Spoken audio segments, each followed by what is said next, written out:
Senior صحافی اور تجزیہ کار جاوید چودھری کے مطابق تمہارا حلق سونے کی کان ہے، لیکن تم سڑک پر بھیک مانگ رہے ہو، تمہیں شرم آنی چاہیے۔ یہ بظاہر دو فکرے تھے، مگر انہوں نے سڑک پر کھڑے بکاری کا مقدر بدل دیا، اور یہ بکاری بھی کوئی عام بکاری نہیں تھا، یہ ٹیڈ ولیم تھا، دا گولڈن وائس ٹیڈ ولیم۔ اب سوال یہ ہے، ٹیڈ ولیم کون ہے؟ یہ ایک عام امریکی تھا، نیو یارک کے علاقے بروکلین میں 1957 میں پیدا ہوا، ہاف وائٹ تھا، گرتے پڑھتے تعلیم حاصل کی، 3 سال فوج میں رہا، وہاں سے نکلا تو وائس ایکٹنگ سکول میں داخلہ لے لیا۔ قدرت نے اسے بہت اچھی آواز دے رکھی تھی اور سکول نے اسے مزید نکھار دیا، اور ریڈیو کا زمانہ تھا، آواز کی دنیا میں کام کرنے والے لوگ اس دور کے ہیرو ہوتے تھے۔ اس کی آواز کا جادو بہت جلد مائکروفون تک پہنچ گیا، اور اسے 1971 میں کولمبس کے مشہور ریڈیو WVKO میں رات کی شفٹ میں کام مل گیا، اور یہ دیکھتے ہی دیکھتے مشہور ہو گیا۔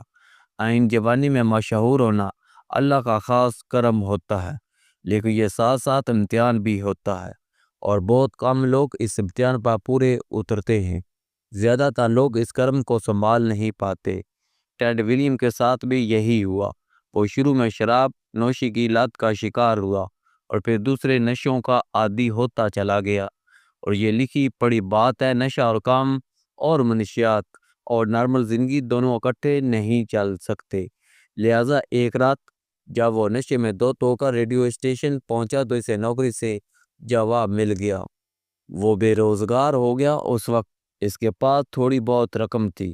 وہ بے روزگاری کی ابتدا میں اس سے کام چلاتا رہا، لیکن انسان کے پاس اگر قارون کا خزانہ بھی ہو تو وہ بالآخر ختم ہو جاتا ہے۔ جبکہ ٹیڈ ولیم کے پاس تھوڑے سے پیسے تھے، وہ بہت جلد خرچ ہو گیا، جس کے بعد مالک مکان نے اسے گھر سے نکال دیا، اور وہ بینک کا مقروض بھی ہو گیا۔ دوست احباب اس کا ساتھ چھوڑ گئے، اور یوں وہ سڑک پر آ گیا۔ اب ایک طرف بے روزگاری تھی اور دوسری طرف نشے کی نہ ختم ہونے والی طلب تھی۔ یہ دونوں مجبوریاں اسے بہت جلد جرائم کی دنیا میں لے گئی۔ اس نے چھوٹی موٹی چوری سے آغاز کیا اور بہت جلد ڈکیتیوں تک پہنچ گیا۔ وہ 7 مرتبہ گرفتار ہوا، اور 7 مرتبہ ہی اسے سزا ہوئی، یہاں تک کہ یہ بھیک پر آ گیا۔ وہ فٹ پاتھ پر رہتا تھا، وہیں سوتا تھا، لوگوں کے سامنے ہاتھ پھیلاتا تھا، اور مانگ تانگ کا نشے کی ضرورت پوری کر لیتا تھا۔ لوگ اسے اپنا بچا کھچا کھانا بھی دے جاتے تھے، اور یوں زندگی خوفناک انجام کی طرف بڑھ رہی تھی۔ لیکن پھر 2010 دسمبر کے آخر ہفتے میں اسے ڈورل ٹکرا گیا۔ ڈورل ویڈیوگرافر تھا۔ ان دنوں روایتی صحافت ویب سائٹ پر شفٹ ہو رہی تھی، سوشل میڈیا نے آہستہ آہستہ آنکھ کھولنا شروع کی تھی۔ ڈورل اوہایو اسٹیٹ کے اخبار کولمبس ڈسپیچ کے لیے ویڈیوگرافی کرتا تھا۔ اس کی خبریں اخبار کی ویب سائٹ پر پرنٹ بھی ہوتی تھی، اور ان کی آڈیو اور ویڈیو بھی آتی تھی۔ ڈورل کو ٹیڈ ولیم فٹ پاتھ پر ٹریفک سگنل پر بھی مانگتا ہوا ملا۔ وہ اسے نہیں جانتا تھا، لیکن اس کی آواز میں کوئی ایسی کشش تھی جس نے اس کے قدم روک دیے، اور وہ اس سے بات چیت پر مجبور ہو گیا۔ وہ سوال کرتا رہا، اور مقدر اور حالات کا مارا ٹیڈ ولیم جواب دیتا رہا۔ اس کی کہانی نے ڈورل کا دل چیر کر رکھ دیا۔ اس نے کیمرہ نکالا اور اسے ریکارڈ کرنا شروع کر دیا۔ وہ کہانی ہولناک تھی، کس طرح ایک ابھرتا ہوا ستارہ ٹوٹا اور ٹوٹ کر آسمان پر بکھر گیا۔ یہ کہانی واقعی دل دوز تھی۔ ڈورل نے آخر میں ٹیڈ ولیم کی آواز کا جادو بھی ریکارڈ کر لیا۔ انٹرویو کی ریکارڈنگ ختم ہوئی تو اس نے اس سے کہا، تمہارا حلق سونے کی کان ہے، لیکن تم سڑک پر کھڑے ہو کر بھیک مانگ رہے ہو، تمہیں شرم آنی چاہیے۔ یہ الفاظ ٹیڈ ولیم کے دل پر لگے، اور اس نے فٹ پاتھ پر کھڑے کھڑے اپنی زندگی بدلنے کا فیصلہ کر لیا۔ ڈورل نے اس کا انٹرویو اور کہانی 3 جنوری 2011 کو اخبار کی ویب سائٹ پر اپلوڈ کر دی۔ سٹوری نے پورے امریکہ میں تہلکہ مچا دیا، اور ٹیڈ ولیم کو دھڑا دھڑ انٹرویوز اور نوکریاں ملنے لگی۔ یوں یہ آواز کی دنیا میں واپس آ گیا۔ کیریئر کے دوسرے آغاز کے دوران بھی یہ کئی بار نشے کی طرف واپس آ گیا، لیکن کوئی نہ کوئی غیبی ہاتھ آیا اور اسے چھوٹے سے گڑھے سے نکال لیا، جہاں تک کہ اسے گولڈن وائس کا خطاب مل گیا۔ یہ اب بھی حیات ہے اور امریکہ میں گولڈن وائس شو کے نام سے شو کر رہا ہے۔ نشے نے اس کا جسم کھوکھلا کر دیا تھا۔ یہ دیکھنے میں ڈھانچہ نظر آتا ہے، دانت منہ سے بہر ہے۔ یہ اس کی بدصورتی میں اضافہ کر دیتے ہیں۔ اسے چلنے پھرنے میں دقت ہوتی ہے، لیکن اللہ تعالیٰ نے اس کی آواز میں جادو رکھا ہے۔ اس نے بے شمار فلموں اور اشتہارات کو اپنی آواز کا تحفہ دیا ہے۔ بے شمار کرداروں کے لیے ڈبنگ کی کروڑوں ڈالر کمائے، اور یہ اب ایک خوشحال اور کامیاب زندگی گزار رہا ہے۔ لیکن یہاں پر ایک سوال پیدا ہوتا ہے۔ یہ شخص آج سے ٹھیک 14 سال قبل ٹریفک سگنل پر بھیک مانگ رہا تھا۔ اس کے تن پر جو کپڑے تھے وہ بھی اس نے کچرا گھر سے اٹھائے تھے۔ اللہ کی بنائی اس زمین پر اس کے لیے کوئی چھت، کوئی جائے امان نہیں تھی، لیکن پھر کیا معجزہ ہوا کہ اس کی ساری زندگی بدل گئی۔ یہ گلیوں اور فٹ پاتھوں سے اسٹیج پر آ گیا۔ آخر ایسا کیا ہوا؟ میں اس معجزے کو ریکو ڈیک کہتا ہوں۔ ٹیڈ ولیم کی زندگی میں ڈورل آیا اور اس نے اسے یاد دلایا، تم ریکو ڈیک کو سونے کی کان، لیکن تم فٹ پاتھ پر کھڑے ہو کر بھیک مانگ رہے ہو۔ اس فکر نے اس کے اندر چھپا ریکو ڈیک جگا دیا، اور یہ فٹ پاتھ سے کامیابی کے اسٹیج پر آ گیا۔ آپ یقیناً ریکو ڈیک کی اصطلاح پر حیران ہوں گے، اور ٹیڈ ولیم اور ریکو ڈیک کا آپس کا جوڑ تلاش کر رہے ہوں گے۔ آپ بھی حیرت بجا، لیکن یہ معاملہ زیادہ مشکل نہیں۔ ریکو ڈیک بلوچستان کا علاقہ ہے۔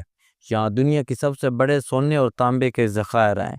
یہ ذخائر 78 برس سے پاکستان کے پاس ہیں، لیکن ہم اس کے باوجود ٹیڈ ولیم کی طرح ٹریفک سگنل پر بھیک مانگ رہے ہیں۔ اور یہ المیہ صرف پاکستان تک محدود نہیں، بلکہ ہم 25 کروڑ پاکستانی بھی ریکو ڈیک ہیں۔ اللہ تعالیٰ نے ہمیں بھی بے انتہا خوبیاں دے رکھی ہیں۔ ہم بھی سر کے بالوں سے پاؤں کے ناخن تک ریکو ڈیک ہیں، لیکن اس کے باوجود بے روزگار، ناکام اور مایوس پھر رہے ہیں۔ کیوں؟ کیونکہ ہم نے کبھی پاکستان کی طرح اپنے ریکو ڈیک پر توجہ نہیں دی، لہٰذا ہم بکاری بن کر کھڑے ہیں۔ آپ ایک بار پھر ٹیڈ ولیم کی کہانی کی طرف واپس آئیں۔ اس کے پاس کیا تھا؟ آواز۔ اس نے اس سے شہرت بھی کمائی، پیسہ بھی، اور آرام دہ زندگی بھی، لیکن پھر یہ آواز نشے میں ڈوب گئی اور یہ فٹ پاتھ پر آ گیا۔ 2010 میں ڈورل نے اسے ایک بار پھر یاد دلا دیا، قدرت نے تمہیں ریکو ڈیک بنایا ہے، تم اپنے اس خزانے کو استعمال کیوں نہیں کرتے؟ یہ بات اس کے پلے پڑ گئی۔ یہ اپنے خزانے کی طرف واپس آیا اور یہ دوبارہ اپنے قدموں پر کھڑا ہو گیا۔ بس کہانی اتنی تھی، اور یہ کہانی صرف ٹیڈ ولیم تک محدود نہیں، یہ ہم سب کی کہانی ہے۔ اللہ تعالیٰ آج کوئی ایسا انسان پیدا نہیں کیا جس کو اس نے اشرف المخلوقات کی صفات نہ دی ہو، جیسے اس نے حیران کن خوبیاں نہ دی ہوں، لیکن ہم میں سے زیادہ تر لوگ ان خوبیوں کو تلاش کیے بغیر، ان سے فائدہ اٹھائے بغیر پوری زندگی بھیک مانگ کر ضائع کر دیتے ہیں۔ یہ پوری زندگی فٹ پاتھ پر کھڑے رہتے ہیں۔ میں 25 سال سے ٹریننگ اور سیلف ہیلپ کا کام کر رہا ہوں۔ مجھ سے روزانہ درجنوں لوگ رابطہ کرتے ہیں اور پوچھتے ہیں ہم کیا کریں۔ ہمیں سمجھ نہیں آ رہی، بے شمار ایسے لوگ بھی ہیں جو ٹیڈ ولیم کی طرح کامیاب ہو کر دوبارہ ناکام ہو جاتے ہیں اور فٹ پاتھ پر بیٹھ کر کسی مسیح کا انتظار کرتے رہتے ہیں۔ میں ان سے الٹا 2 سوال کرتا ہوں۔ پہلا سوال، آپ خود کو ٹٹول کر بتائیں وہ کون سا کام ہے جو آپ آسانی سے کر سکتے ہیں۔ آپ یقین کریں زیادہ تر لوگوں نے کبھی اس نقطے پر غور ہی نہیں کیا۔ یہ 30-35 برس کی عمر میں بھی اپنے ریکو ڈیک سے واقف نہیں ہوتے۔ دوسرا سوال، میں لوگوں سے پوچھتا ہوں آپ نے پچھلی مرتبہ کیسے پیسہ کمایا تھا، یا آپ کیسے کامیاب ہوئے ہیں؟ یہ اپنی پوری کہانی سناتے ہیں۔ میں یہ سن کر عرض کرتا ہوں، تم جس طریقے، فن یا ذریعے سے پچھلی مرتبہ کامیاب یا امیر ہوئے تھے، تم اس مرتبہ بھی اسی سے ہو گئے۔ تمہاری غلطی یا کامی یہ ہے، تم جس گھوڑے پر بیٹھ کر یہاں تک آئے، تم نے اسے مار دیا یا بھگا دیا۔ اسے واپس لاؤ، اپنے کام کی طرف واپس جاؤ، تم دوبارہ کامیاب ہو جاؤ گے، دوبارہ امیر ہو جاؤ گے۔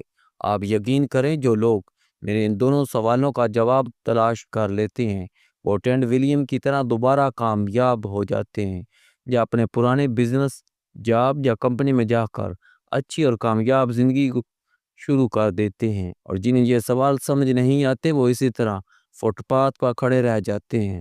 آپ ٹیڈ ولیم کی کہانی دوبارہ پڑھیے، آپ کو اس میں 2 چیزیں ملیں گی۔